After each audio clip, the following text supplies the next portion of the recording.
Welcome to another episode. He's back again. He's got more, or I would say, but just honestly, we got a lot more probably to talk about. It seems like we had a lot on our minds last time you were on, Anthony. Yeah. Thanks for having me back on. Always a pleasure. And any listeners that have listened to our last conversation back for round two, thanks for coming back. Round two, and it's going to start off with a strong right hook. I'm going to say if you could pick anything in the world, anything at all, it could be from the infinite universe of space knowledge or anything that comes to do with superpowers or anything you would prefer to look into more to enhance as people, like the human species, what would you choose? Hmm. Oh man. Well, there's a lot of different avenues for good food for thought there. But I mean, quickest answer off the top of my head, it would have to be studying this, trying to expand whatever the implications are in what you would call like the imaginal as opposed to the imagination, like imaginary. Because there are, and some of that is like English semantics and whatnot, but the idea is kind of like in the in one of the handful of Twilight Zone openers, they talk about like there is a fifth dimension beyond, there's a sixth dimension beyond, space and time and these things, and it's the buildup into. He's talking about the physics of the imagination and the psyche. Rod Serling was a really fascinating philosophical individual. Wasn't just writing sci-fi; he was very well studied. So the Twilight Zone still holds up. I love that show. But anyway, so like the idea that who's to say, I mean, it's certainly not physical or material or even like tangible per se But in what the way about that we consider the material world, but the imaginal complexes and the physics of the psyche, there's a lot to progress there in okay, that field. so I want to tackle this from a couple of angles because I think I just opened up a gateway that could probably lead us into so many different ideas upon this. I Hmm. think I think we touched on, or at least on our last episode, willing something into the universe. If you believe in something so much that it could possibly become at least evident, or maybe your mind would make it appear evident. How many people have such a psychosis about them that is like let's talk about like the conspiracy theorists, for instance. So I bring Hmm. up this example I had just last week. Was I was driving and I was thinking, like, man, how many times everybody think it's like everything seems like a simulation. It all seems like these ones and zeros. And I'm like, if I look under that sign right there, like I have a little town in my or a sign in my town that has words and stuff written on it. It says events that are coming up in a couple of days or something. I'm Hmm. like, if I look under that sign, will there be numbers and ones and zeros there? And I think in my head, well, anything that's manufactured, there's going to be a barcode probably at the bottom of it. But I go, what type of person could be on the edge of like, is this a simulation? Is this? And they see that and they go, it is a simulation. And they run off. You literally, your mind will start to warp. And then this is where we see paranoia and schizophrenia and stuff. But is it possible? We talk about other dimensions. It's a Freddy Cougar type scenario where it might be a dream, but can you find a way to that imagination, that creativity, that thing? Maybe that's why it's kind of lost once we become an adult and you understand the real world. You don't really have time to have imaginary friends. You don't have all these things because you're older, you're exposed to much more. Maybe that is like another realm or something that could be another connectivity that we can rip open, kind of like Stranger Things, where the monsters summon through the portal. That type of thing. Is it possible to rip open that imaginary or that creative line that we think we've labeled it that? Could it be something else? Could it be something more powerful, like psychedelics, those experiences that you have?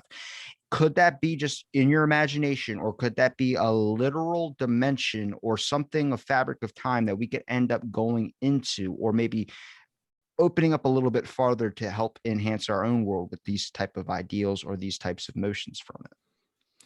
Yeah, that's a great. That's a whole great like cornucopia to I open up slept out in the there. sun, and that's what happened. I got that idea. Nice. Um, well, the idea that I think that, like I said, the physics of the psyche, I think there is a lot to be said for this transphysical or potentially transphysical gray area and how our belief systems will heavily gauge and mediate how we experience and interpret our life situations and things. And, I think in the long run, um, I think that these things are, it's hard for the materialist to wrap their head around, really, but we have to start looking at these things with a broader, it's still empirical, and methodological, but a broader scope, because there's a lot, there's even plenty of psychologists and, like evolutionary psychologists that talk about this these aspects of the imagination and the human psyche being a final frontier, and this is common in psychedelics now that I think about it, like psychonauts and stuff, but the psyche being a final frontier very similar to space or the depths of the ocean. um, and I think that that is a very astute point, and when you look at things like psychedelics and dreaming, and you even get into things like, prayer, ritual ceremony, meditation, but, just art or, what have you, you see that, and hypnosis, that was the last one I was going to bring up. Hypnosis being very much kind of the threshold for all of those things that I just described, and how there are tools and methods and, approaching things like hypnosis and understanding the thresholds of the the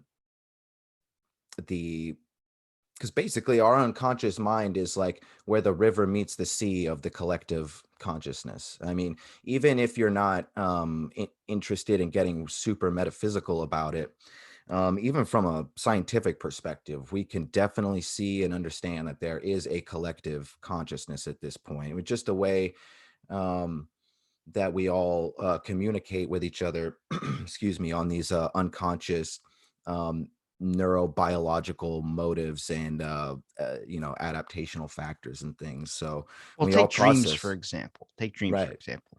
I consider that a slash of your creativity. I consider Hmm. that eventually when you get older, your creativity is just dumbed down to the point of your dreams. Your dreams seem like people talk about daydreaming. That seems like your creativity, your imagination, your thing that you've learned as a kid to kind of develop is the only thing that you know. That's why I think kids have it so powerful because they don't know serious depression. They don't, I mean, at least back in my day, it wasn't like that. Maybe now it's a little bit different, but that's all you really had as a kid was like, all I know is this. I don't have to worry about bills. Fears aren't really put into my head besides a monster. And even then, your imagination creates this thing where you don't want to hop off your bed because in fear something's going to grab your feet. So I look at that like, okay, so then if you're an adult and your creativity or whatever has literally been dulled down or pushed into a corner to where it is your dreams, is there a way to enhance that? I mean, if you truly look at meditation, I think a best form or example of meditation when you're sitting around, maybe trying astral projection or trying something to be able to find your inner self or be able to pull yourself out of your body and really truly enhance your perspective, go anywhere if you want to go that far with it too.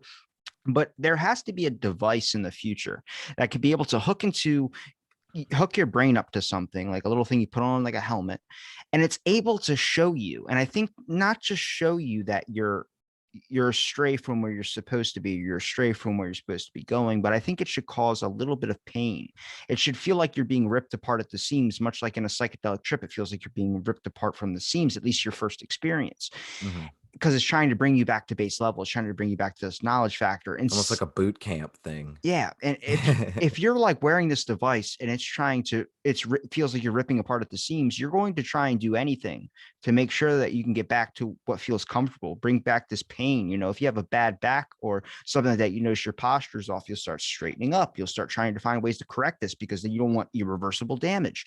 Well, how many people suffer irreversible spiritual damage and they don't even know that they've experienced it because they're not in tune with that one part about them? That's why I talk about this this reality is creative, this dream. Dreams are the easiest examples because they're things that we can't Hmm. explain. You can't smell in a dream, you can't taste in a dream, you can't do so many different things. But is that the normal? Can you have those opportunities and those abilities in dreams? Your dreams can become super, super powerful, almost realistic, where people wake up in a heat of sweat. You know, when I get dreams, they're intense and they never Hmm. mean anything. They have some deep meanings maybe to them when I met Jesus at a Taco Bell. But when you look at these things, they're it's your brain sending you subliminal messages or things that are laying in your unconscious. So that already brings into my point that people are redeemable no matter who you are. There's that redeemable quality in there, maybe deep in your subconscious, but there has to be a way, a visual, like glasses, like Google Glass. You put it on and you just see this type of different, like this stretch. Like it seems like you're wearing 3D, like the vision's kind of blurry. One's a different color, the other one's a different color. Then it's like a TV when it goes staticky. You just knock it, keep knocking it until it goes to the picture. The glasses will help you be like, now you're on the correct path. This is your spirit. Like there's got to be a way to connect with it because your mind, I feel like all day, even with it kind of relates more to your dreams, is trying to send you messages of secret coded things that are going on in your life that you're not focusing on. If you're drowning on a boat or if you're on a boat and it's sinking, it's showing you that you're feeling overwhelmed. You're being surrounded by these thoughts or fears and you feel like you're drowning in life.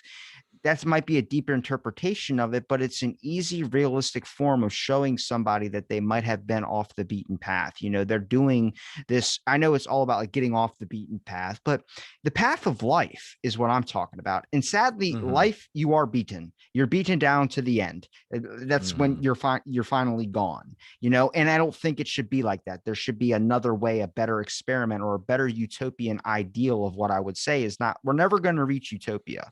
But I was talking, and this kind of relates to you a little bit, for instance. Sorry for the rant. No worries.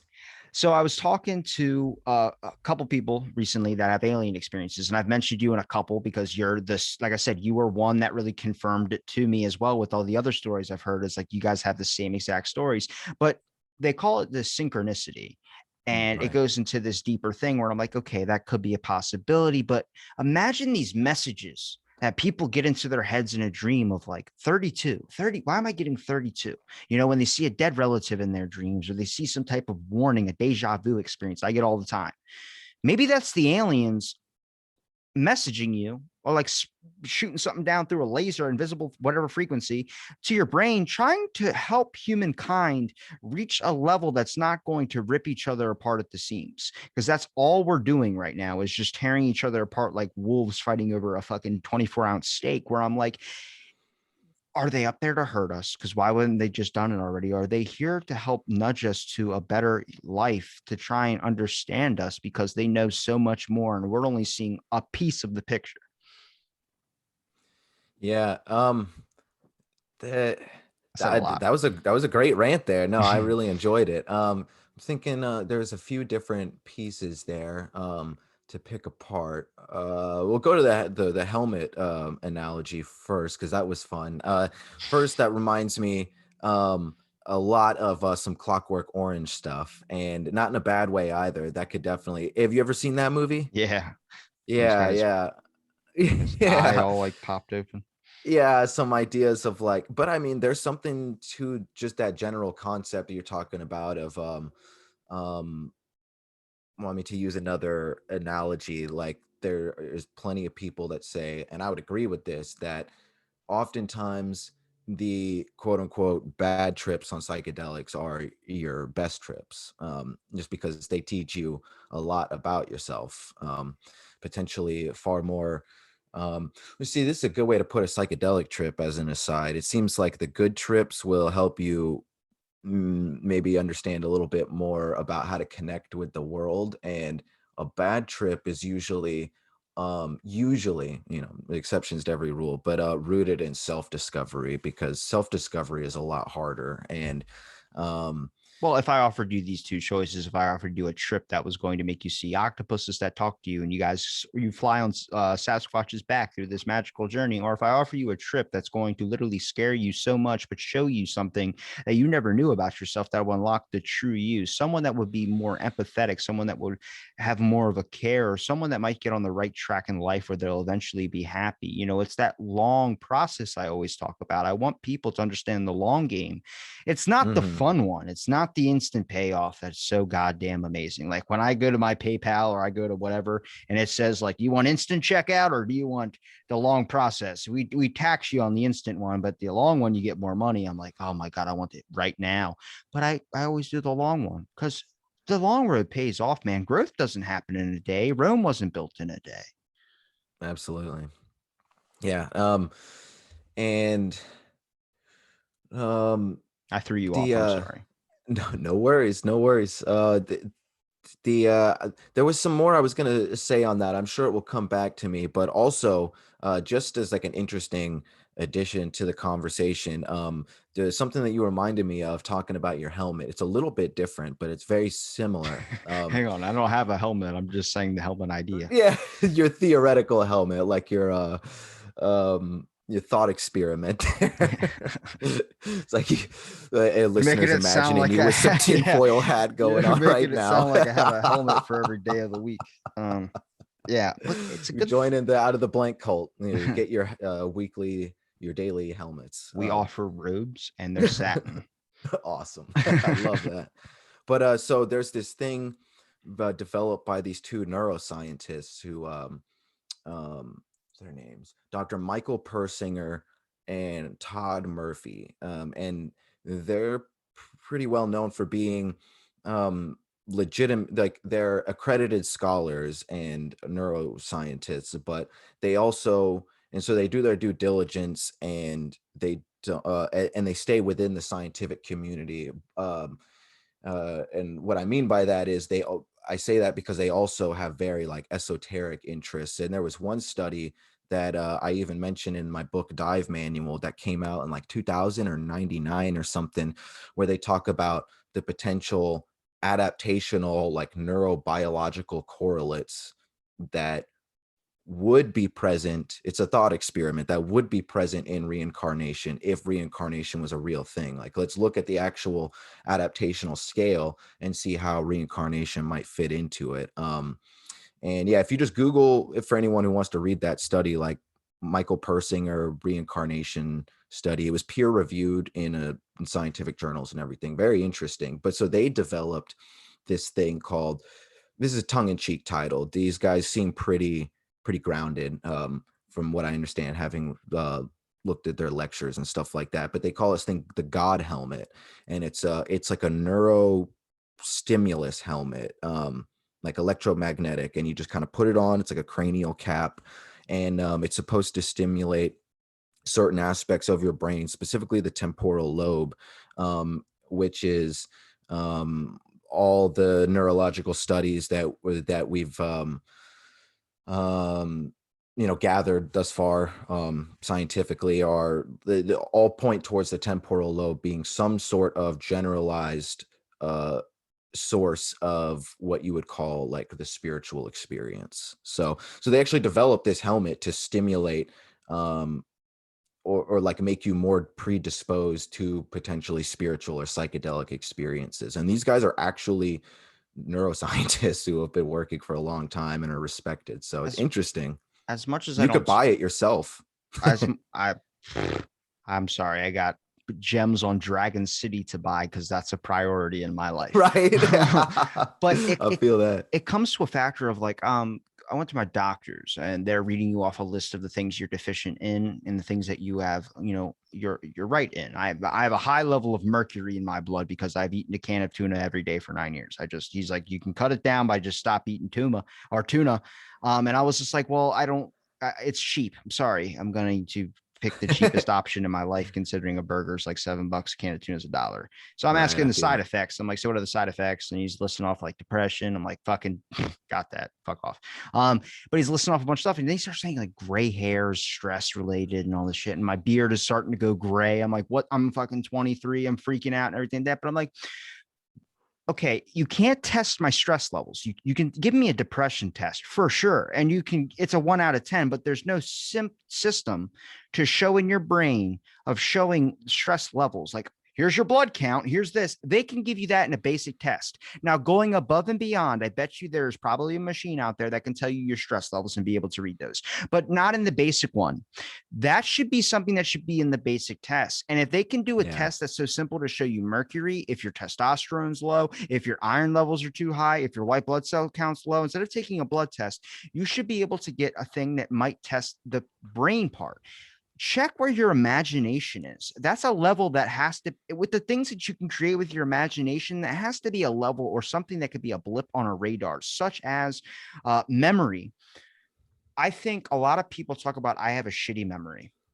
That's what they say about themselves. I have a shitty memory. I can't even remember past last week. I can remember almost every single major topic and every single conversation I've had so far because they mean something to me. Same thing with a lot of my memories as a kid. I can walk you through every childhood home I've ever had. My memory, because that's the one thing I've, besides my sense of touch, is that those are the two things that I've held. I want to keep those forever and I never want to lose them. Now, Mhm. ironically, that'll probably be the first thing that I end up going down the drain just because that's it, whatever. That's always how it works.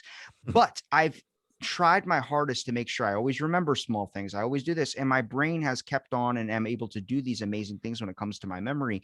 So if you're able to get a test on your brain, you put a helmet on, you put a whatever something on, you get a little chart that shows you, well, your spiritual is very, very lacking. Your soul, I would say, it seems like a little bit lower, weaker. Your memory is very, very low. You forget stuff a lot. Yeah, I forget stuff all the time. Okay. And then all these types of like a printout.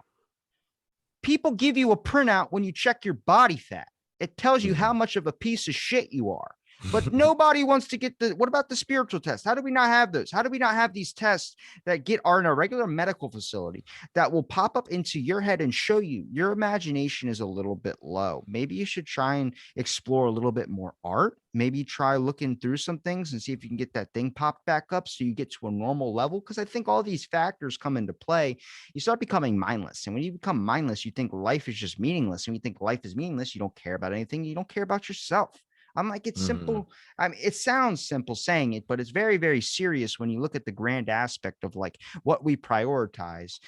Everything is about science. Now, I'm not a super spiritual guy and I'm not a big science guy. I'm more like, I want to see it too. But at the same time, the concept is these things have similarities, but they're conflicting 24/7. And I'm like, we got to find a happy medium somewhere. I don't care if you want to do astrology. It's amazing. I'm a Capricorn, but you start getting to the sun rising and the moon, whatever. I lose my shit because I'm like, you're making it too damn complicated now. Let's find a happy medium to where the science people can get down with it and the spiritual people can also be down with it. Right. Yeah. That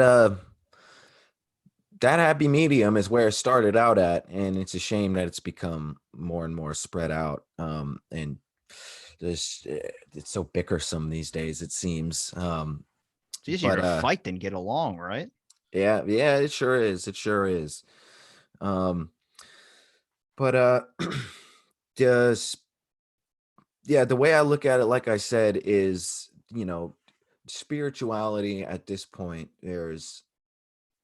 Uh, I don't even understand how a materialist these days could even argue this point, and a lot of them don't, but some still do. How we have a dual existence. Um, for some reason, we've been sold this bill of goods that materialism is the only thing that exists, and it's like materialism is the only thing that exists in the material world. And I'm not even talking metaphysical. It's just, I guess, you know, this is the existentialist outlook in a nutshell. But for the life of me, I can't understand how I can have a rich imagination, daydreams, night dreams. I can have, I can imagine like scenarios in my head. And, some people are better at visualizing than others, but I do believe it's like a muscle you can just work. And I thoroughly enjoy visualizing and imagining. I am kind of weird where I like listening to podcasts more and imagining what's going on more so than watching TV and stuff like that. Well, But we're on YouTube, so you could see it all. Nah, just kidding. yeah, yeah, yeah. I think it's interesting though, because you just brought up a really good idea in my head. Maybe it's good that we don't have a way to rip open into the spiritual dimension or be able to find this other existence or this other dimensional thing. Because how long, if they tax the physical one, how long until they can start taxing the spiritual one? Once you let that door open, I think the best part of it is that nobody in politics, nobody that has money, nobody that has power gives a shit about that one. They don't care about mhm, that dimension because they can't physically do anything here. But if we give that idea and show them it's much more than it is, then you're opening up the door for them to want to tax it. I mean, nature has these things in effect, for instance, things that bring us back to a base level, things that bring us back to an understanding, rather like we're talking about science and spirit fighting. You've seen it. You're the best person that knows this. The Northern Lights. I've seen so many people go, I don't know what that is. I don't, what's the Northern Lights? And I send them a picture like, that's beautiful. I'm like, you see it in person. Doesn't matter if you're in the middle of a war. Doesn't matter if you're in the middle of a fight with someone and you hate them and you've hated them for 40 years. That all goes down the drain when you realize this beauty and this magic. The earth has these things in place for us to stop the fighting, pay attention to the beauty that's around you, and realize it's much more than you. But Mhm. with all the industrial stuff, with everything that goes on in the world, the smog, the stars aren't really out that much anymore. I look out, there's way fewer stars, and I look at like Mhm. we're destroying our own innocence. We're literally enjoying more decadence and destroying our innocence, where I'm like, I don't understand this. It's going to get worse. And I'm like, what are ways we can start putting in implements to actually start this process of doing a 180? Because it's a long haul back. We went all the way Mhm. down the mountain on a sled, and now we got to walk back up, and we're like, fuck it, I'm going to take the escalator. It's like, there's no escalator. It's broken. Now what are you going to do? Well, I was praying on that escalator. Yeah, well, now we got to walk. So let's start walking.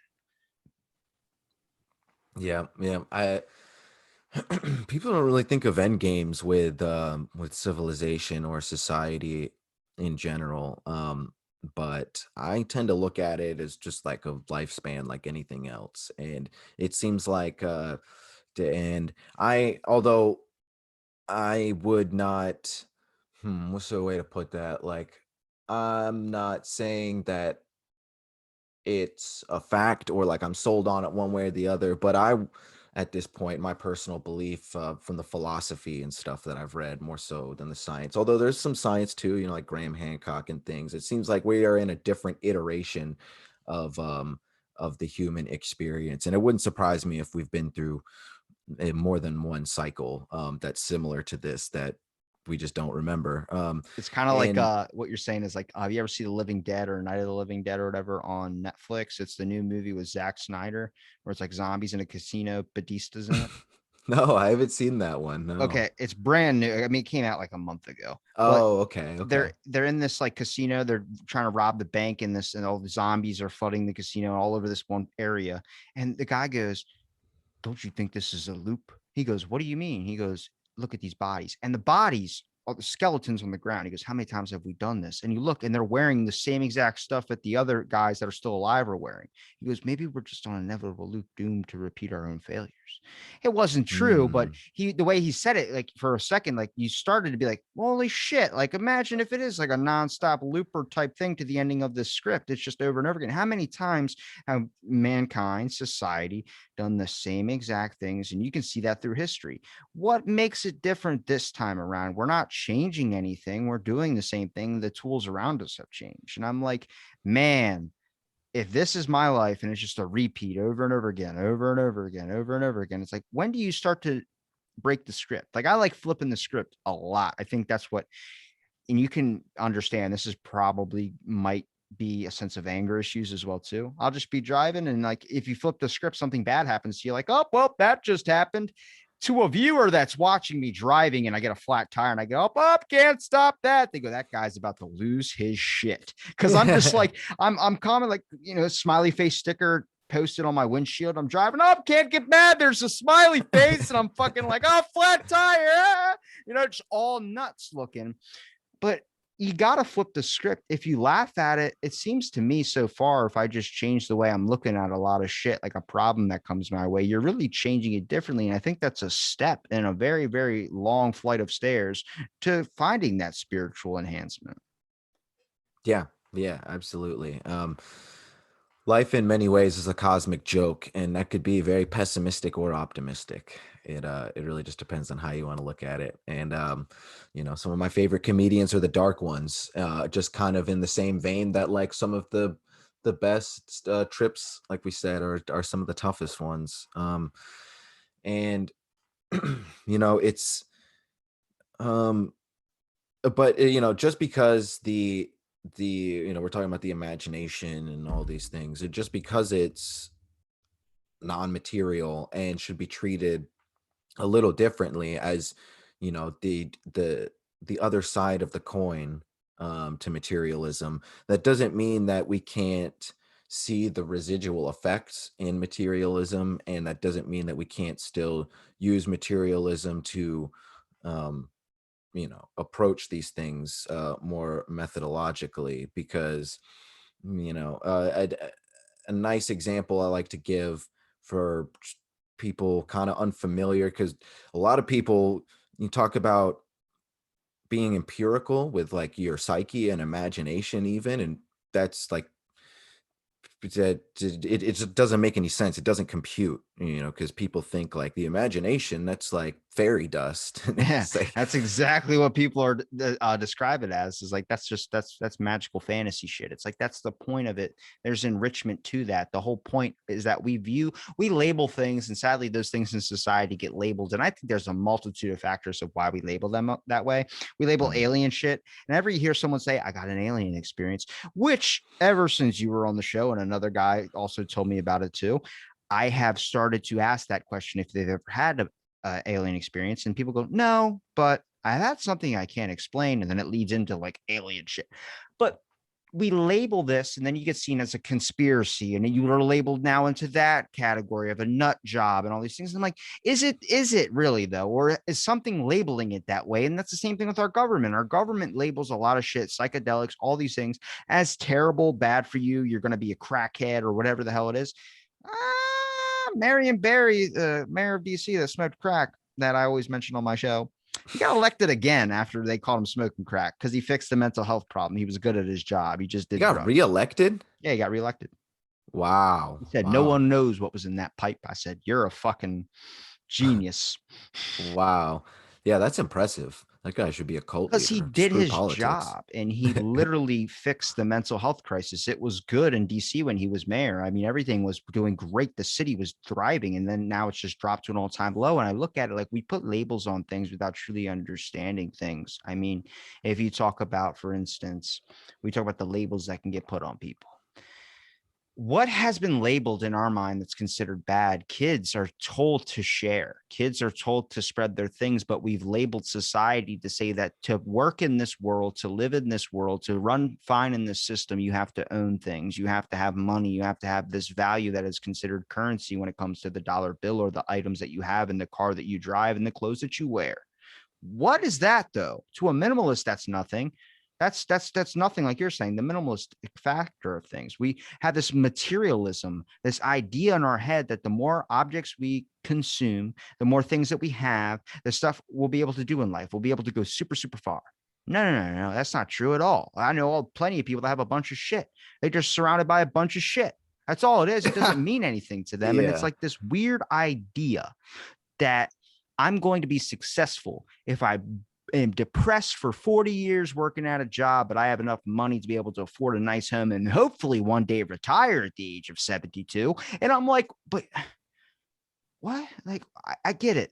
The system's fucked. But let's start to work on that system a little bit. You wonder why they raise the prices and you just consider to keep paying. I'm like, how many people are going to just one day put their foot down? If you get enough people to put their foot down and say, no, the price is going to drop a little bit. Yeah, the people are, they seem to be more divided than ever before. There's so many different ideas on how to run things, and It's not our um fault though. That's somebody doing something that throws something like a fire on an anthill or something. There's somebody's mhm, throwing something in this and lighting this thing. They're building up these sticks like a pyre. People aren't trying, or in my opinion, people naturally would not fight each other like this. There was war throughout history, but there's always an aggressor. There's always one force that's trying to push it and sway it a certain way, like a puppet string. And I'm like, fuck, mhm. dude, like this isn't who we are. We're people that are supposed to be having conversations like me and you are having deep discussions, having intimate thoughts for a reason so you can help connect and grow from this. Absolutely. Um and you know the, the psyche and psychology, people talk about, mental health and things, and that's becoming more of an accepted and like scientifically accredited term, and people realize that, are starting to, at least, before like COVID shut things down more. I remember here in, just like as a quick example, or I was taking the, I live here in the Cali Bay Area, so I was taking the BART, the public electric train, and hearing people talk about like how mental health is so important, and how you need to be checking up on your brain like under the hood of a car. And it's like, yeah, but I'm, after school shootings and terrorism and the whole nine yards, like that, it's about time that I start hearing things like that picked up in passerby conversation, because more and more people need to, like, that's not some takeaway, you know, new age Zen added. That's serious business, and we're all suffering. Our culture is suffering because we haven't really taken that into account. And um, Well, people bring up the point, like, why would I have to do, why would I have to ask somebody how their day's going? It's like, you're giving me something to fucking do. It's like, see, that's where we messed up. Why is it something you have to do? Why isn't it just a natural thing to be like, hey man, how's it going? Are you doing actually okay? Like, you're supposed to care about the people next to you, but we've been so consumed into our own lives. Now, back to the God helmet thing, or the idea we were talking about in the beginning. Imagine if you put it on and you're in a simulation and it shows you, like, if you have a good, happy standing in life, all your spiritualness is full 100%. It's going to make this epic paradise, this heaven like scenario. But then you show up and you're just a fucking head. You're just a floating head actually, you're on the ground rolling around. You're like, what happened to my body? It's like, you don't have those because all you've done is take and take and take. And now everything, those little pixels of your soul have all flown off to where you're now just this head. There's really nothing left of you besides your thoughts. But how many of those thoughts are your own? So we could actually take a little bit of those away from you. And you're like, well, how do I fix it? What do you feel like you should be doing? Really look inside of yourself and try, like, stop worrying about bills. Stop thinking, oh my God, I'm gonna have to do this. I'm gonna have to get a present for this person on their birthday. I'm gonna have to worry about this and this and that. Just look inside of yourself. What do you physically want to do? And when I started flipping the script on things, like, hey, being a little bit happier about stuff, taking some mental health things, I'd say, when it comes to sitting outside trying to tan up so I could look tan on a video like yourself. I think it's that light too. I got a white light, Probably. so my light's making me look pale.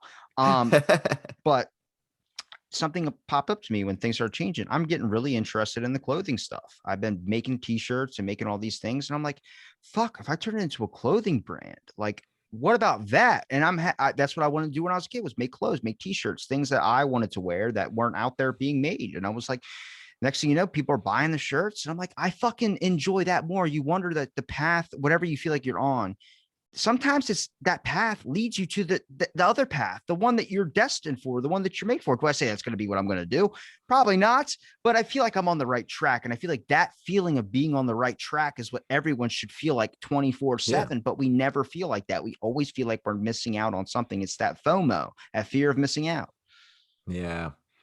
Yeah, that's the real ticket with things, that's the is just being on the right track. That's really honestly more of the goal than even getting to the other side of the track. It's that classic old Taoist saying that the 1,000-mile journey begins with the first step. It's a good saying. And yeah, It's a bold yeah. statement. Yeah, absolutely. And uh mental health and the imagination, and just to, like, highlight some of the aspects of everything that we're talking about. It's often forgotten, I feel like, that even the thing, the meme, it wasn't just a picture with text online. It started out as, and still is, a very um, intently uh, studied and researched field of evolutionary psychology. And also, just for the record, when I say evolutionary, I don't I don't put weight one way or the other where we came from. Whether it's primates, some people, some legitimate scientists think that we came a lot more from there's different branches, but either way, the point being long scale adaptation.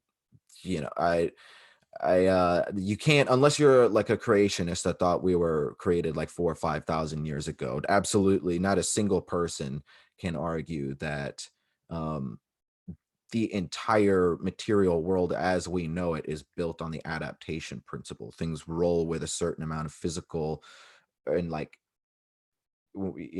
genetic inertia, in a sense, similar to like a ball or a rock rolling down a hill.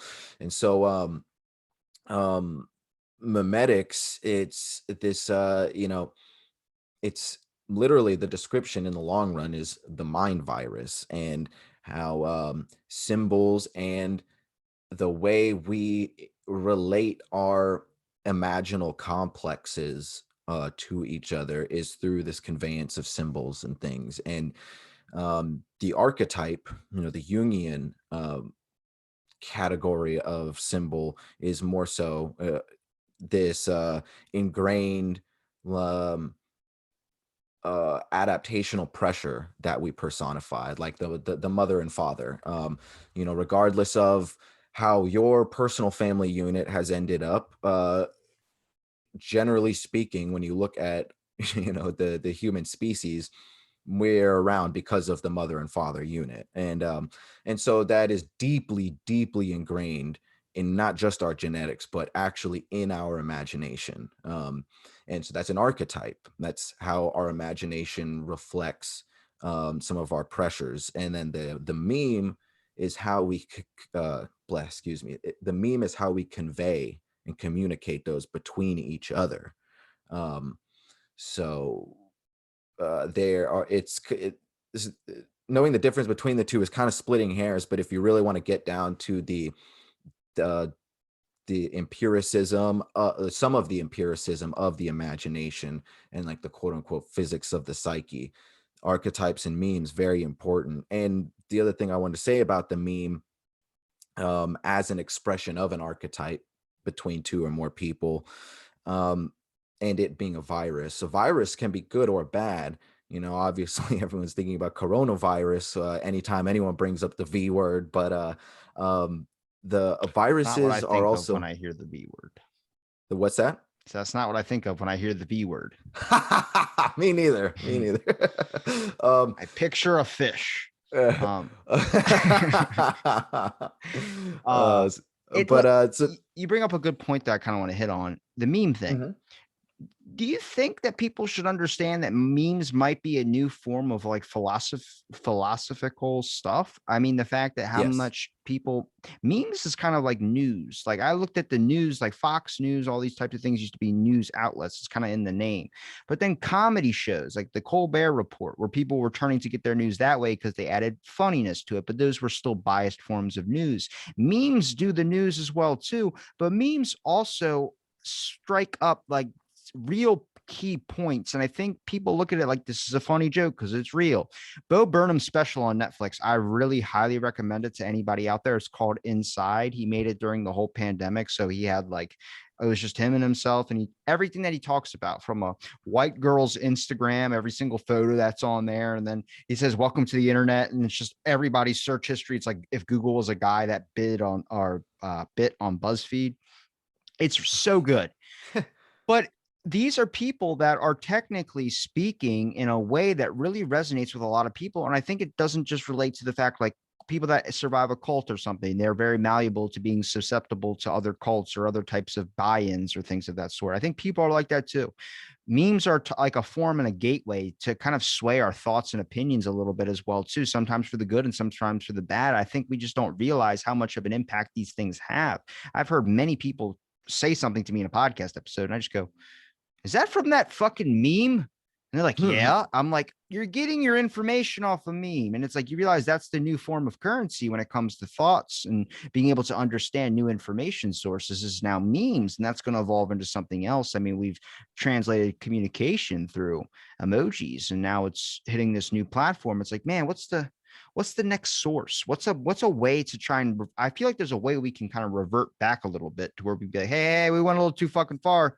Let's fucking reel her back in. You reel it back. You know what I mean? Because Mhm. there are some things that we're neglecting in the basis of necessity of things that we should be having implements in to be able to survive. Because we're in the grand scheme of it, nobody's starving. Like we're not coming across a kid every 8 days or so on the side of the street with buzzards flying around it. It's not fucking Right. happening. But at the same time, our mental health, our mental capacity for things is dead. It's dying. It's very, very like we're murdering that and we're more taking care of the physical aspect of things. I'm like, you don't understand. You kill the mental, the physical goes with it. The mental will survive without the physical, but when the mental goes, the physical goes down with it. because you lose your will to live, you lose your will to eat, then you're starting to lose the physical. Mm-hmm. Mm-hmm. Absolutely. Yeah, and um, also important to remember that memes, like the way we look at a meme today, it is definitely a valid use of the word. So that's Mimi, what Mimi? Yeah. Mimi. No, but you know, like these are technically memes, but it's also important to remember the broad the broader context, because as far as the evolutionary psychologist is concerned, um, religion in and of itself is mimetic, and the you know, like everything from art, basically at its broadest sense, anything that is some sort of systemic conveyance of an internal experience is mimetic. So you know, it doesn't have, it's not just a picture with text online. It's art. You know, you do a painting and you're showing people, that's a mimetic exchange. So it's this, essentially in the same way that we can share a you know, a flu or coronavirus or whatever between each other, um, and then those things incubate and grow within us and then cause symptoms, good or bad. You know, art and this mimetic exchange is the same kind of, and Richard Dawkins, you know, the guy who really you know, first came up with this whole meme process. Um, I believe, as far as I understand it, I think even because the definition is this, so I think that where the idea, the or the word the meme comes from is his kind of like tongue-in-cheek joke to Gene, because the definition he gives is that the meme is the same thing to the psyche that genes are to the body. And in that vein, that's like a very Jungian sentiment, even because you one of Jung's biggest suppositions, it wasn't even his own supposition, it was just like um, you know, something that he worked with quite a bit and fleshed out, the idea that symbols in the psyche are very much akin to um, symbols in your psyche, equating to your thought process, is very much similar to um, digits equating to some sort of greater outcome in an out, like a mathematical algorithm. It's very true. It's very true. And also I wanted to say, as a cherry on top to that, uh, you know, that little rant there, is that, like I said, viruses are not always bad. And when you look at the adaptational scale, you can see, I can't remember the technical name for it, but there are many cases where um, viruses, genetic, you know, like physical viruses, not memes, have actually incorporated and helped us along our adaptational process. And I believe there are some that are, technically speaking, have been incorporated into our genetics, you know, because there's all sorts of bacteria. You look at gut biome, like the human body is very much, in a sense, an accumulation, like a walking test Are, tube are you beaker. are you hinting at the coronavirus might be a test of evolution in a way or adaptation? Because I mean, I've heard that thought by a couple of people. I know it's a theory that's going out there that the coronavirus, we would be a lot more prepped for it if we were faster in our evolutionary growth. And I'm like, we have advanced in many, many ways, but we've also grown deficient in a lot. You know, we've replaced a lot of things that have kind of been changed it in a way. So the theory of like a coronavirus or this thing might have been a disease a couple of years ago that we would have been able to handle quickly and swiftly, but our health is kind of pretty fucked in the system that now we've the value of nutrients or the value of nutrition or understanding of physical value and mental value has been subsided for the idea of wealth and value in money and currency. Yeah, that's not the exact point that I was making, but that is a good point, and I think that there's some merit to it. But there is, You're Googling um, something.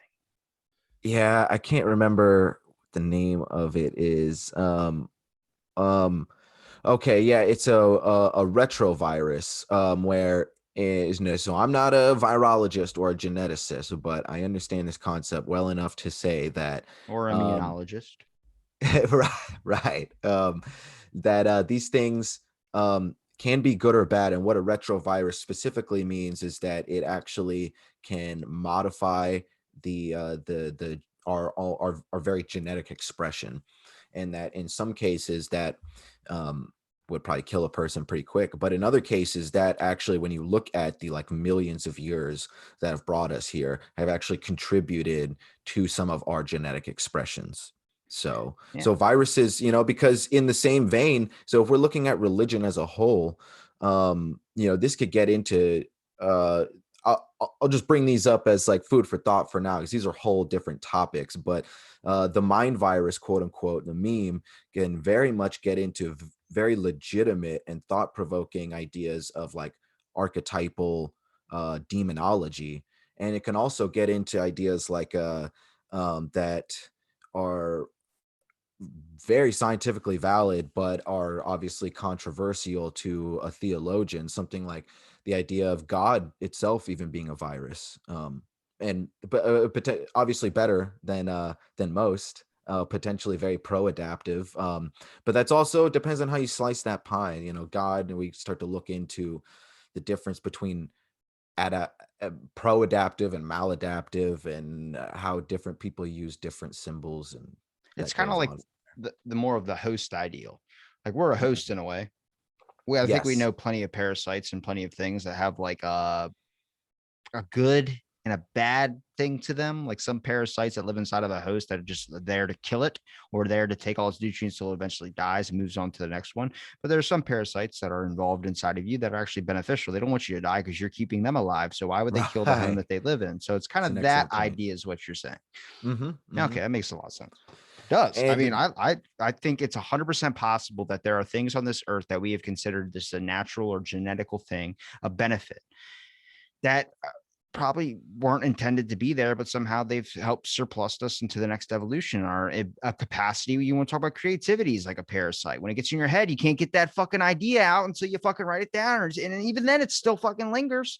But mhm, then you look at the negative ones, like the negative parasites. Let's talk about the fact of depression, these things that are drilling into our heads. We should have ways for our body to be able to handle those. But sadly, our mind is to this malleable point, into this weak spot. Like if you were to ask me to humanize our mental and our physical. Our physical is like a 40-year-old guy who's been smoking cigarettes since he was 26. He's not in the worst of shape, but he's not going to be running a 5K anytime soon. But right. then you look at our mental health. Our mental health is like a 90-year-old man with a cane and he's got a missing leg and he's like sitting there like, I just want to die. Because that's all it's turned into. People prioritize, like, I mean, I'm part of the fitness world. So people prioritize in the gym, they prioritize the physical looks and trying to look great in a show. But a lot of these people you talk to, they don't know a fucking thing. And you're like, where's the information in your brain? You realize that's all they cared about was the physical. And it's like, it works the other way too. You'll see some people super skinny that just have all they did was game all the time. And they don't give a shit about learning anything new. They can tell you all about Call of Duty and all about these game viruses and all these things that go into it. But I'm like, you haven't learned anything. You haven't experienced anything. And maybe that's an issue with wisdom, or maybe that's an issue with talking and gathering so much information is why I'm getting gray hairs. Someone was like, you're turning into a wizard. I was like, fuck, if that's the price of this podcast of talking to so many people is I get gray hairs, I'm going to rock that shit Silver Fox style. Yeah, man, at least makes you look distinguished. I had a friend that totally unrelated, but it's just fun. I had a friend whose dad, by the time he was 30, his he didn't lose any hair either, but all his hair on the top of his head and all his beard was just straight white. Like and he just owned it. He grew out a full beard, and he was like 40-year-old Santa Claus, and he looked fine. So yeah, yeah, you could pull it off, man. Might make me look older and less like Tom Holland, but I'm just Yeah. saying, there's a key factor when we really look at like the world being a simulation. Like I think Jake Paul at the weigh-in, I don't know if you saw that with him and Floyd Mayweather. I just saw that headline. Yeah, He was, I can't wait to yeah. watch see him get his face beaten in. So he was joking about saying this, but he said, it just proves I'm a YouTuber. I'm fighting a heavyweight or I'm fighting a grand champion boxer. And he goes, this just proves it's all simulation. I'm like, one motherfucker's going to hear that and they're going to run with that. It is a simulation because their mind has been so distorted to think. And it's not really distortion because in their perspective, it makes a lot of fucking sense. I mean, I studied schizophrenia when I was understanding psychology because that's the one area I found interesting. You're telling me for the longest time, the easiest fix was being able to use electroconvulsive therapy or a lobotomy to fix somebody. That was the easiest fix for any severe mental health issue because it worked. Okay, can we just slow down the process of the new iPhone to be able to fund that and fucking Right. work on what's an easier solution than a pit? There's no cure for schizophrenia besides electroconvulsive therapy. There's a kid that takes a pill and he goes, they keep upping my dosage. I keep getting a new pill until one day it doesn't work and they have to find another one, but it's slowly going to take me because there's no cure for it. And I'm like, Mm-hmm. if you know what schizophrenia is, it's everything is like the world. I talk about social media getting it because everyone on social media is like pinned up against it. Is this person talking shit on me? Is this person? It's all this paranoia. That's what schizophrenia is. You don't know what the fuck's real. A kid at the age of 12, I think, was born with schizophrenia. He fucking Damn, that's young. he grabbed a brick and threw it at his back window on his back porch because he thought King Tut was outside of his house trying to murder him, the Egyptian pharaoh. That's what, and Mm-hmm. he's burned down his house with his, luckily his family escaped. But that's the era. It's schizophrenia. You're a danger to yourself and others around you. I had lost someone close to me over schizophrenia, which is why I bring up the point of a mental health check before you get a gun. I don't give a fuck if you're a criminal. If you're good and you're not a horrible person anymore, then I don't care. Background checks, that's not my Right, of my. especially if you don't have violent crimes. Who cares if you're a You criminal? sell weed, you can get a gun. I don't give a fuck. Yeah, yeah, But yeah. the one issue I was severely adamant on is that there needs to be a mental health check. And someone had taken that from me, a friend of mine, and he had said, no, no, no. So you say everyone has to be diagnosed by a psychiatrist? I'm like, no. If you own a gun store and you're selling guns, if a dude walks in like he's got the face of I'm gonna blow my fucking head off as soon as you hand me the rounds and the gun, just ask, how's your day going? It shouldn't be, that shouldn't be like, I have to go out of my way to ask that. Shouldn't be like that. It should be a common average thing to say when you actually give a shit about the people you're selling to and the people that you're around you in your community. And sadly, my, like I said, the person that I have an experience with where I bring up this point is because one day went into my buddy's safe, grabbed a gun, and shot himself in the head. It's happened, I think, two times in this past year alone. This last year, I had 5 friends go, but 2 went off in a suicide thing. So you Damn. got to really look at this as an example of like, you see where my thoughts and perspective come from with these personal experiences of all this being around and like drugs, all this stuff when it comes to gun violence. This is my thoughts, but no one sees it from that angle unless they've experienced that around them or experienced that to themselves, which is why we talk about the energy exchange. Me and you having a conversation right now is an energy exchange, whether I'm bringing you down or bringing you up, depending on the flow of the conversation. You're still having this exchange, which is value for value. Instead of Mm-hmm. valuing a dollar transaction, value a conversational transaction where you get something out of it as well too, with no intent of wanting something out of it. Nowadays, you ask someone for a conversation, you ask someone to talk with you, they go, what can I get out of this? What can I get out of this? You don't need anything. We're going to have a talk and see where it goes. If we learn something, we learn Right. something. If we have fun, we have fun. Yep. Yeah, yeah. There's always an opportunity to learn in anything, even if you're not having fun. Like, well, I know to avoid those kind of people, generally speaking, maybe after you get into a weird conversation. So, When they start you talking know, about all the neighborhood pets are missing and they want to show you their basement, you go, okay, buddy. yeah, All right. yeah, Maybe yeah. tomorrow I'll catch you. And then you fucking move. Yeah, right. Don't stick around with the person who wants to see who can drink the most Tylenol PM. You know, I don't know. That could be a fun night depending on how you're looking at it. You want to see some crazy shit.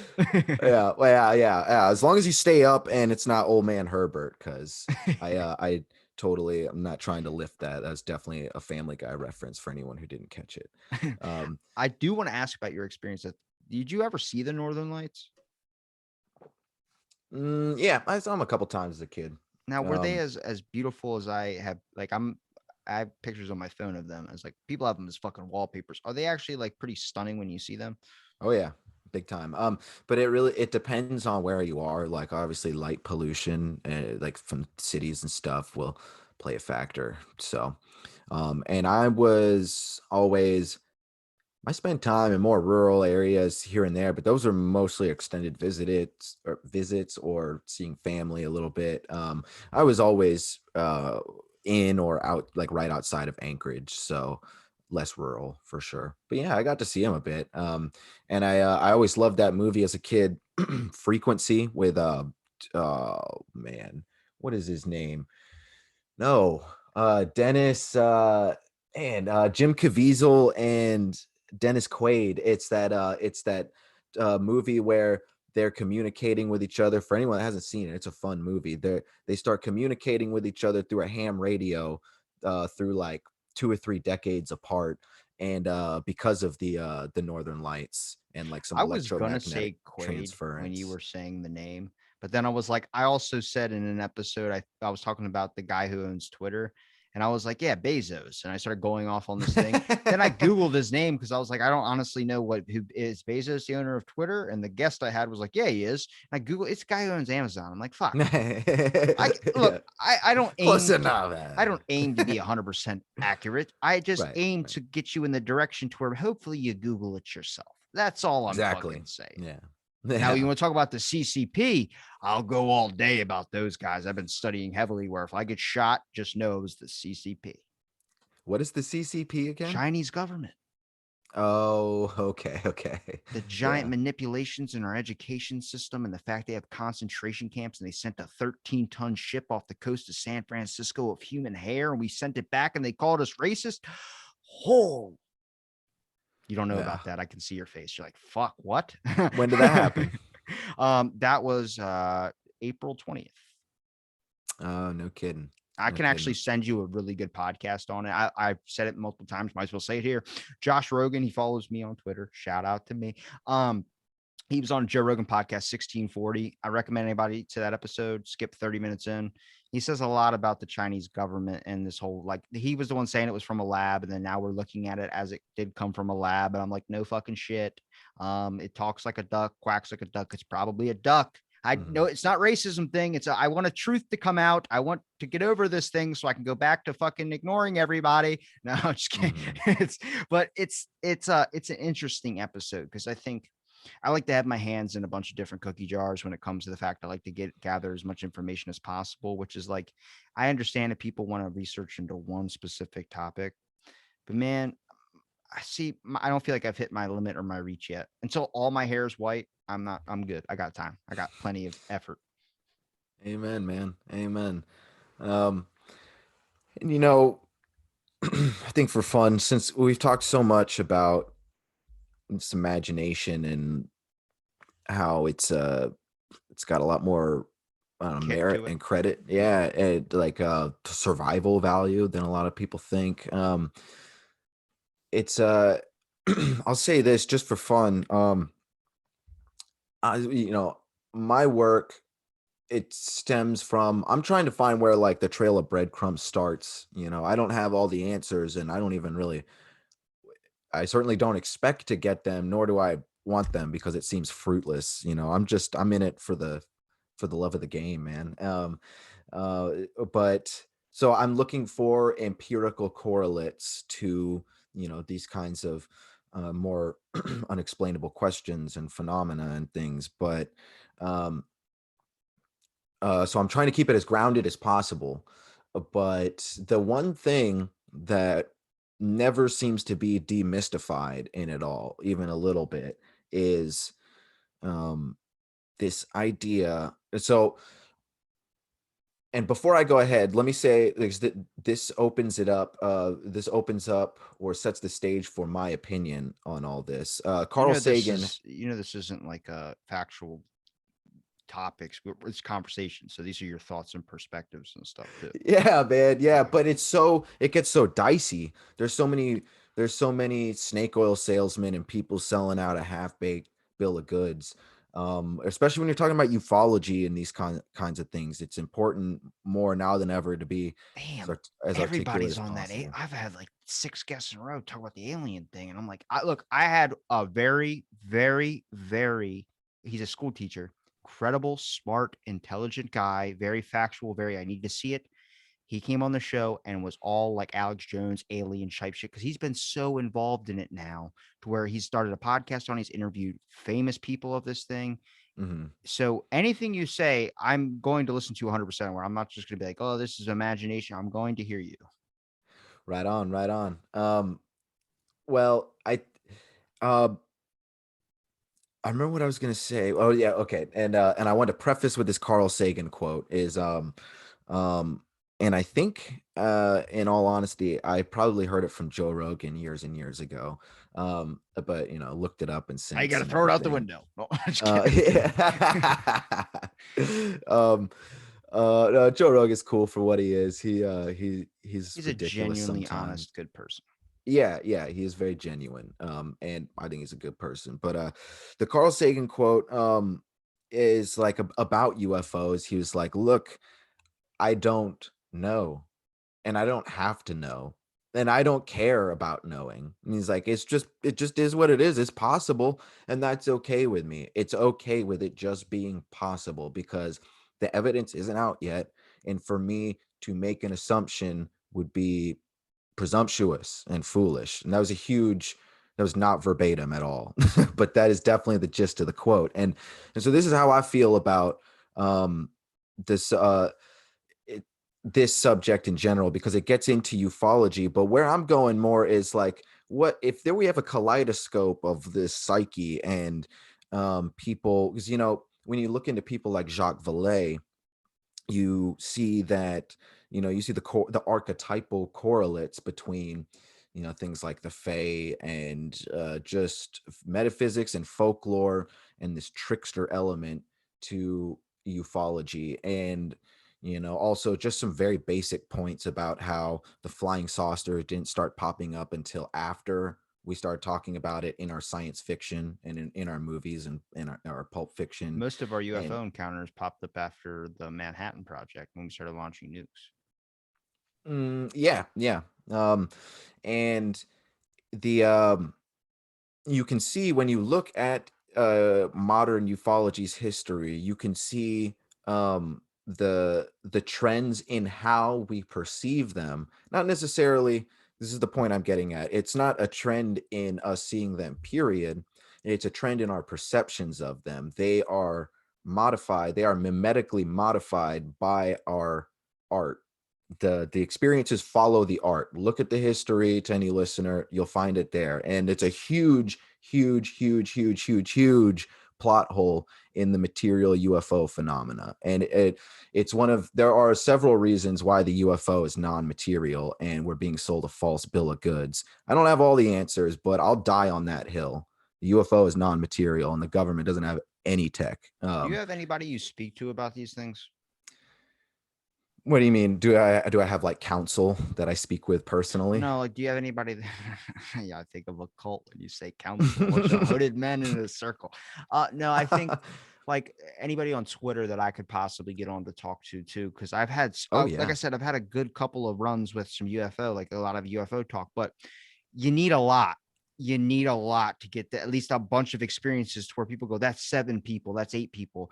But that dude had 50 people. It's like, yeah, it's a lot more than you fucking think. And people think it's like this small, maybe 3,000 out of the 9 billion people or whatever on this planet that have experienced some type of alien thing. I'm like, I guarantee you there's a fucking large more. There's like about 1/4 of that is probably mostly alien shit that they've experienced. But it gets so crazy because a lot of the stuff censorship, a lot of that stuff gets taken down quickly. A lot of that stuff gets, like, if you click on UFO Twitter, they're not fucking normal people. And I mean that by like, they're not normal names. They're Starship Trooper. There's Gandhi. I'm like, hold on a second. Use your real Right. name so people can start reading into it. Nobody's going to click it if it's not your real name. If it's some false identifier or a persona or a pseudo, if you're trying to hide yourself, I get it. But it's not, people want to hear real people speak on these matters. That's why when Joe Rogan has someone on that's a scientist and they start talking about this type of shit, there's like, oh my God, he's got some credit to him. Absolutely. And I have a bit of a love-hate relationship, hate, quote unquote, with ufology because I really love the all the individuals on a case by case basis. Yeah, there's definitely shitheads out there, but I mean, appreciate and respect the individual investigator. I always do, but um, I really don't like the community. I don't like groupthink in general, and that's the same with religion. I appreciate tradition, and I respect tradition, but um, there's a difference between tradition and hive mind groupthink, I was gonna and say hive mind too. Damn. yeah, yeah. Uh, Talking about like mimetics and like incubation and how these things follow uh I mean, ufology, as far as I'm concerned, is uh, like a quasi, like a meta spiritual kind of thing. It's not obviously a strict religion, clearly, but when you look at the psychological similarities and how people approach things and how they incorporate them into their life, and also how it affects their life, whether it be research, experience, or both, it's very very quasi spiritual and religious, and so I see it in the same way. And um the people like Jacques Vallée, and then the other great mind that is probably the 'cause people talk about Jacques Vallée more and more, especially these days, but people got to remember John Keel too, because he's the other top dog. That's the phrase I was looking for there, is these guys looking at they were the first ones to do this in the like unexplainable, what you call like Fortean, or like paranormal, quote unquote, community, where like Carl Jung, looking at the similarity of archetypes from this psychological perspective, looking at belief systems, and then people like Valet and John Keel started doing the same thing with the paranormal and ufology community, which had never really been done before. And when you look in the same vein where Jung looked at all these spiritual traditions as essentially like a skeptic, someone who is pretty embedded in psychology exclusively. Towards the end of his life, especially when you look at some of his last works where he was much more candid, the man, like, he was in his final BBC documentary, they asked him if he believed in God, and he's like, I don't believe, I know.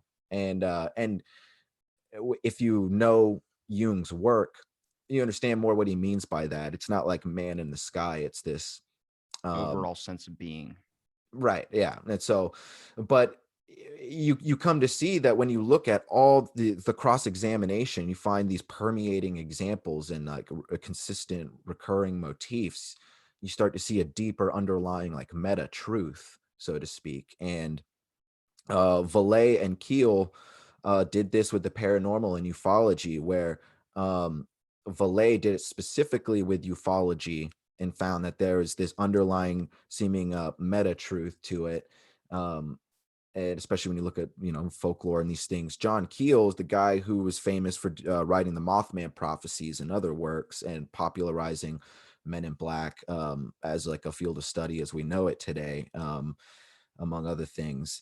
He kind of took all that outlier stuff, all that paranormal, weird cryptid stuff that surrounds it, and started looking at that too, looking at all the commonalities and finding the meta truth there. And a whole recurring theme that is like the running idea, but is something that we just simply won't be able to verify one way or the other ultimately, is what is on the other side, because clearly what's happening through paranormal, ufological, spiritual, we are interacting with um autonomous mechanisms of our psyche through projection process. It's physics of the psyche. There's some sort of way that we, in the same way that we use sensory stimulus, like permeated sensory stimulus to patch together a dream narrative.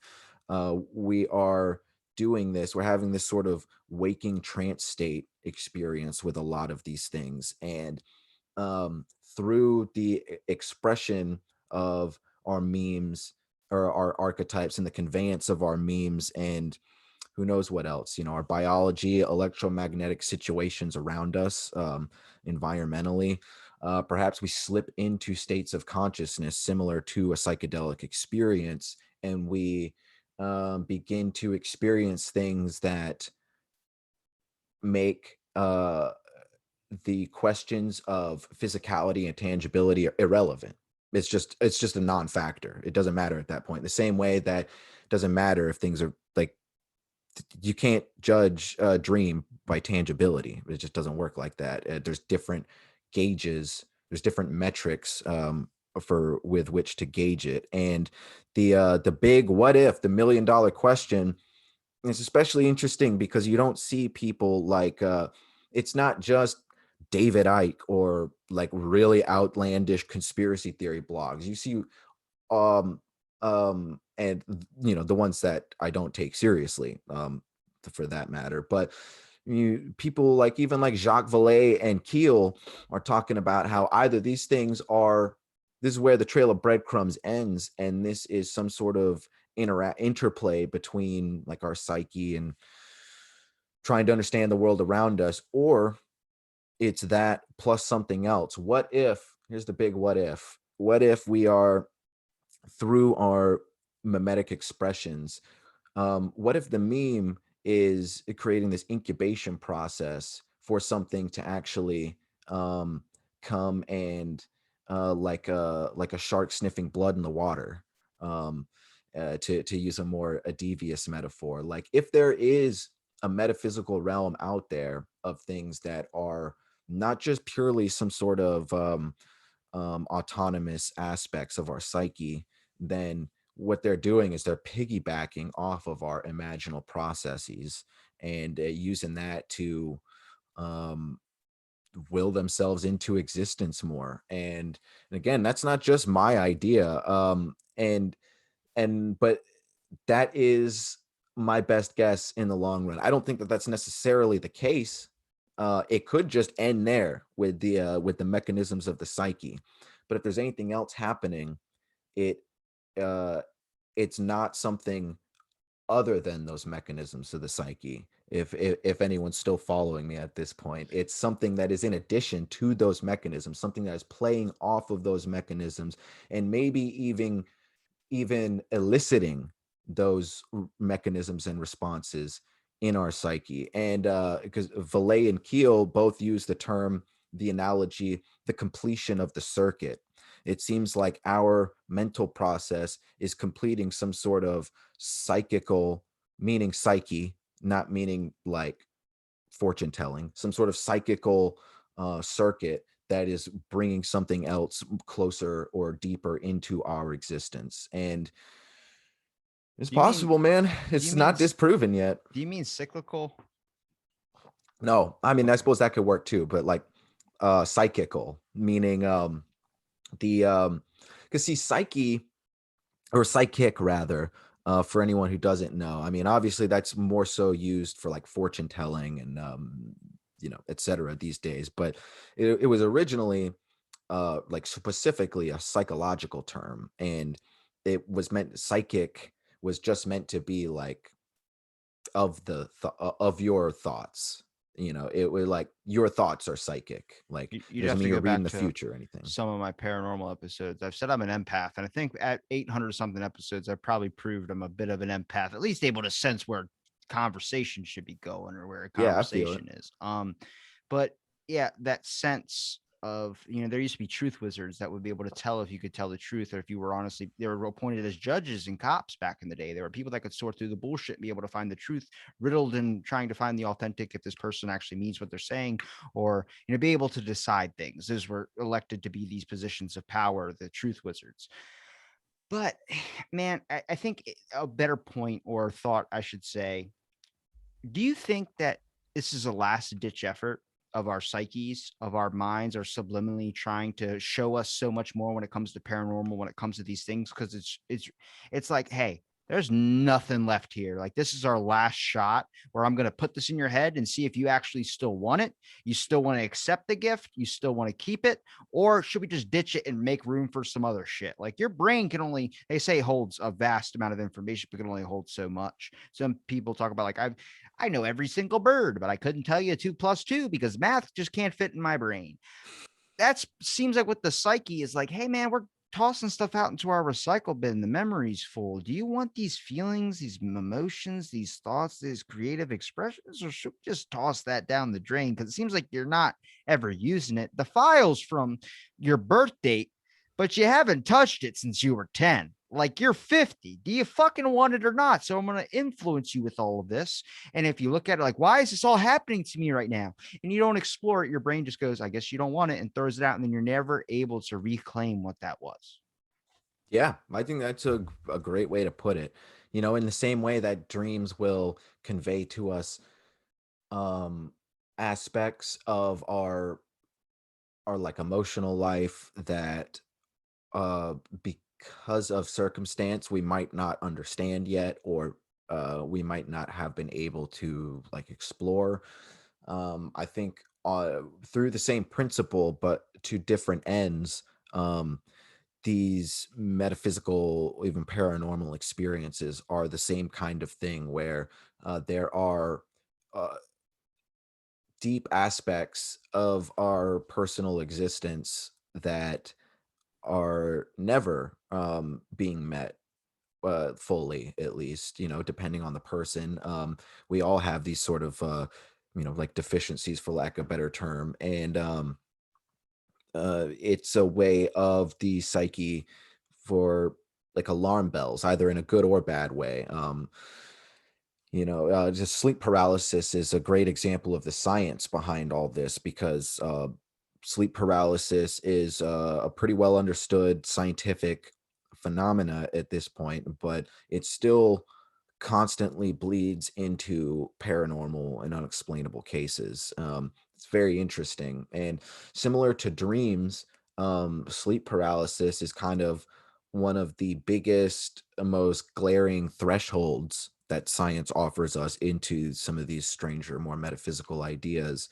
And what it's doing is like there's, to generalize it a little bit, there's a jam in your sleep process because of different factors that eventually or ultimately accumulate in different ways.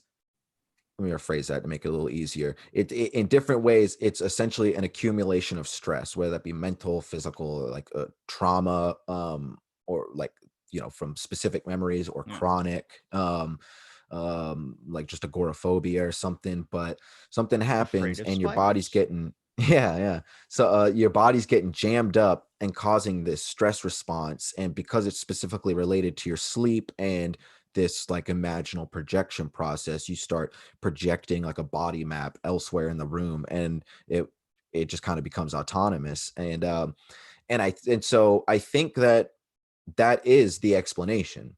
I think that is definitely the explanation. The science shows it. It's indisputable. um but and a lot of times that's all it is. Maybe even most of the time that's all it is. But then every once in a while, because of whatever preconditions, I'm not, it's really a case by case basis, but whatever preconditions um, can cause that simple jam of your sleep process and this puppeteering of a neurological shadow to actually serve as some sort of vessel, some sort of bottle for a genie, to use a metaphor. I really, that's where I put my money if I this was a Vegas bet. That's what I think at this point. And so I think maybe like All eh, chips in on the genie bottle thing. I like that. I'm down with it.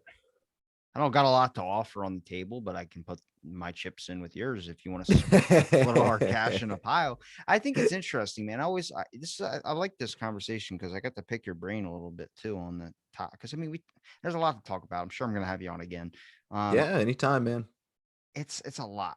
Like right now, all I want to do is take some Tylenol PM and go to bed. Me too, man. Well, And it's because it's an interesting topic. I just wish these interesting topics weren't so like much on the on the brain, it's a stressor. It's like a rubber band. It's like just stretches it out so much because it's so weird. Because I think from when we're born, we're ingrained with this simple idea or this simple ideological understanding of what the earth is and what everything is. And then it really never evolves from there unless you choose to expand it on your own. Like they don't teach a Yes. college course on how to enhance your own intelligence when it comes to the factor of the universe or bigger things above you. You're maybe given a segment about astrology or something, but it's never a full class or an understanding or a basic education system. They just teach you of what has happened and what we know now, rather than understanding that content changes 24/7. Maybe we should go a different route. Amen, man. And as a kind of cherry on top to all this, I really feel like I haven't used this phrase much. And it's just Caterpillar because in the bed. what? Caterpillar in the bed. I've never heard that. I I like don't know. I that. made it up, but I saw your Um, you posted that thing from the Caterpillar book. I was like, rest in peace. oh yeah, yeah. Rest in that was definitely one of that Very Hungry Caterpillar. It's definitely a classic. I love that book as a kid. Great art. Yeah. Very, very psychedelic in a way. But so I don't use this term very often, but more so I forget about it, about bringing it up because I think about it often, and I think uh, it's relevant, in general, for a lot of different things, like for the imagination in general, not just spirituality. But there's this phrase that some people have probably heard, the God of the gaps, and that means that it um, when you look at the role that religion or spirituality at large plays within culture alongside science, you see that spirituality is this place marker, so to speak, for that which science has not yet been able to grasp. Um, and a heuristic place marker, heuristic being a psychological term meaning a trial and error self education process, essentially.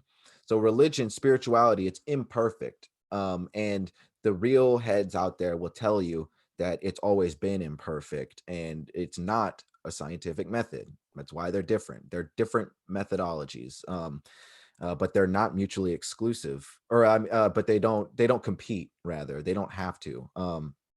And um, so religion is in a lot of ways, when you time and time again, when you look at our adaptational process, religion and spirituality are the trail of breadcrumbs that we followed to develop the scientific process. Very important to remember that. And what that means in the long run is, if you want to demystify that a little bit, that means that it is really important to foster the imagination and our hopes and our ideals, so that, because otherwise we don't know what our goals, we don't, like, if you don't have a destination, yes, the journey might be more important than the destination a lot. But if you don't have a destination, then what are you even doing? It's a basic So, template. A lot of people, so I mean, we base everything off something, and sadly, we tend to take that and then just keep making the same template with one little difference to it. It's like, well, hold on a second. It's meant for growth. It's meant to expand past this and make it better than it was before. yeah. And so I think, if there's one thing that history has shown us, it's that humans will never understand it all. And I think that that's why spirituality will never Big statement. become, yeah. I know, hot take, right? Yeah. Yeah. But that's why spirituality will always remain evolutionarily relevant, because science will never understand it all, and there will always need to be some sort of place marker to help propel the scientific method. And also, I wanted to say, for funsies, I've been seeing you on Twitter, making jokes about how you look so much like Tom Holland, which is valid. I see it. And so I wanted to say, for fun, I've gotten a handful of times, since he's gotten really popular, that I look a lot like Pete Davidson. So this is Tom Holland and Pete Davidson Really? conversation round two. I think it better looking than Pete Davidson. Hey, thank you. I appreciate Well, that. Anthony, I know we're going to have you on again. Where can people find you? See the dive manual if it's still available. Oh yeah. Oh yeah. You go to divemind.net, all lowercase. You go say hello on Twitter, divemind667, And you can find all that on the website, including my book Dive Manual and some excerpts there and my other interviews and things. But yeah, or you could just go directly to Amazon if you want. Dive Manual, Empirical Investigations of Mysticism. Working on a new manuscript too that has a lot more to do with, like demonology, for lack of a better term.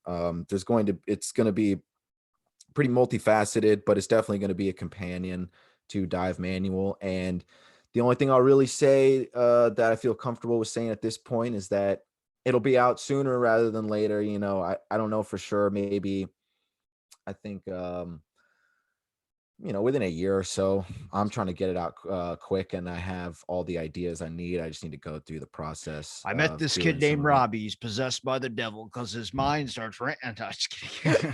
Yeah, yep. You're going in there. Nope. But and it's going to be called Hunt Manual, so it's definitely going to be a companion to Dive Manual, and I'm very excited about it. Maybe next time we come around, we could talk a little more about demonology, among other things, because I got a whole host of interesting stuff about that. I actually just finished reading a book. So I'll probably bring this up next time I come around. So if anyone wants to be ahead of the game, you could check this out a little bit. There is a book that came out. I don't know the guy, so I'm just saying it because it's a really interesting read. But it's Dr. Richard Gallagher, an accredited, working, respected psychiatrist that works with, for like the last 2 or 3 decades, has worked with Catholic exorcists in discerning the difference between severe mental illness and these weird anomalous possessions, where there's actually still reports of levitation and hidden knowledge and all these different things. And very interesting read, the most empirical, psychological assessment I've seen yet. So worth it for atheists or uh, or spiritualists or whatever. Definitely an interesting Save read. it for the next episode. You can't just bring up demonology at the ending of this one. Then I'm like, what? Hey Hold man, on a second. teaser, cliffhanger, come back, ladies and gentlemen. Well, thank you for listening to this episode, and we'll see you next one around.